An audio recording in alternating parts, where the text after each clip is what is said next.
আমরা আজকে আইব্রো টিউটোরিয়ালটি দেখব, যার জন্য আমার লাগবে হচ্ছে চারটা জিনিস, মানে চার ধরনের আইব্রো পমেড, কনসিলার এবং ব্রাশ।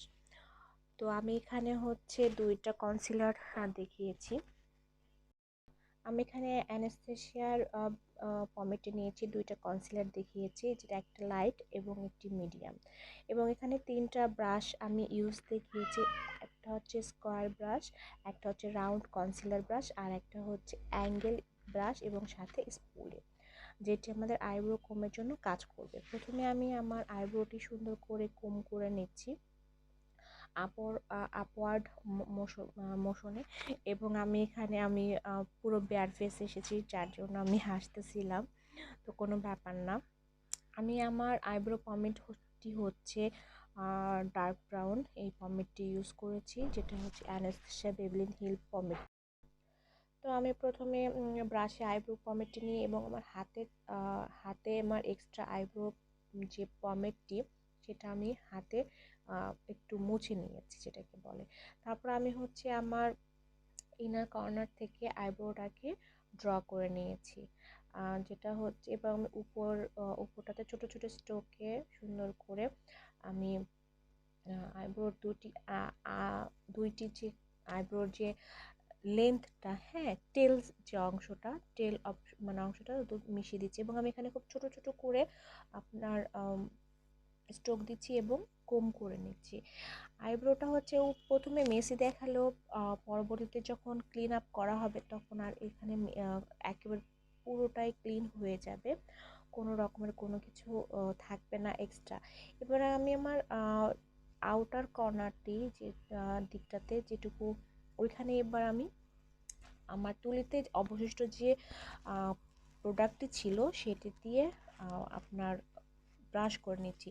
কারণ আমার আইব্রোর ইনারের দিকটা যদি হচ্ছে গাঢ় থাকে তাহলে দেখতে একেবারে পচা লাগবে, আর না হলে, আর যদি আপনি ওখানে লাইট করে দেন তাহলে দেখতে ন্যাচারাল লাগবে, আর্টিফিশিয়াল লাগবে না, বা ওভার টাইপের কোনো রকমের কোনো কিছু লাগবে না। তো আমি হচ্ছে সুন্দর করে কম করছি এবং ব্রাশ ইউজ করছি এবং কম করছি। প্রোডাক্ট কিন্তু আমি এক্সট্রা আর কোনো প্রোডাক্ট নিচ্ছি না, হ্যাঁ। তো আমি হচ্ছে এবং সুন্দর করে ভিতরে যেটুকু ফিল ছিল না, যেটুকু আমার গ্যাপ ছিল, ওটাকে আমি সুন্দর করে ফিল করে দিচ্ছি। এবং আমি একটু একটু ছোটো ছোটো স্ট্রোকে সুন্দর করে পুরো আইব্রোটাকে ব্রাশ করে নিচ্ছি। আমি কিন্তু ওখানে কোনো আর এক্সট্রা কোনো প্রোডাক্ট ইউজ করিনি, কারণ আমি হচ্ছে এখানটাতে আইব্রোটাকে সেট করার জন্য পাউডার ইউজ করব। তো আমি একই রকম আইব্রোতে কম করছি এবং ব্রাশ ইউজ করছি প্রোডাক্ট, যেখানে যেন আমার পুরো আইব্রোতে সুন্দর মতো সুন্দর মতো প্রোডাক্টটি ডিস্ট্রিবিউট হয়ে যায়। এবার আমি এরকম একটি ব্রাশ দিয়ে আমি আমার আইব্রোটাকে ক্লিন আপ করব। আমি এখানে একেবারে আমার স্কিন টোনের সাথে এক্স্যাক্টলি ম্যাচ শেডটি ইউজ করছি আমার আইব্রোতে ক্লিন করার জন্য। অনেকে এখানে লাইট শেডটি ইউজ করে, বাট আমার কাছে মনে হয় যে এক্স্যাক্টলি শেডটি যদি থাকে তাহলে আমার আইব্রোটা দেখতে ন্যাচারাল হয়, এবং যাদের যাদের আইব্রো প্লাক করে না তাদের হেয়ারগুলো খুব বেশি একটা বোঝা যায় না। চাইলে উপরের অংশটাতে আপনারা লাইট কালারের কনসিলার ইউজ করতে পারেন, বাট আমি আমার স্কিন কালারের কনসিলারটি ইউজ করি। খুব সুন্দর করে আমি আমার কার্ভ আউট করে নিচ্ছি, যেন আমার কোনো রকমের কোনো প্রোডাক্ট এক্সট্রা না থাকে। এবারে আমি একটি অ্যাঙ্গেল ব্রাশের সাহায্যে আমি আমার কনসিল করা এরিয়াটি, কার্ভ আউট করা এরিয়াটি সুন্দর করে ক্লিন আপ করে নিচ্ছি।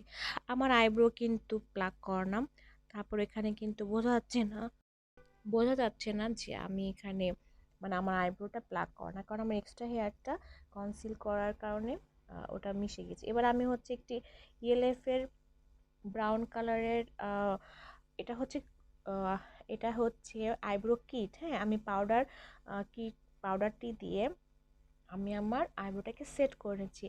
পমেড হচ্ছে গিয়ে ফাউন্ডেশনের মতো, আমরা যখন ফাউন্ডেশন ইউজ করার পর আবার পাউডার দিয়ে সেট করে নিই ফাউন্ডেশনটি, তো আইব্রোর কাজটিও এরকমের।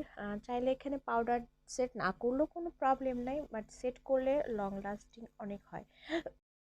যাদের আইব্রোটা হচ্ছে খুব প্রিসাইজ, যাদের আইব্রো ঘন, তাদেরকে পমেড ইউজ না করলেও হয়। বাট আমার আইব্রো হচ্ছে থিন টাইপের এবং খুব হালকা, তো এখানে সেক্ষেত্রে আমার আইব্রো পমেডটা আমার জন্য ভালো। এই জন্য আমি সবসময় পমেড ইউজ করি এবং পেন্সিল ইউজ।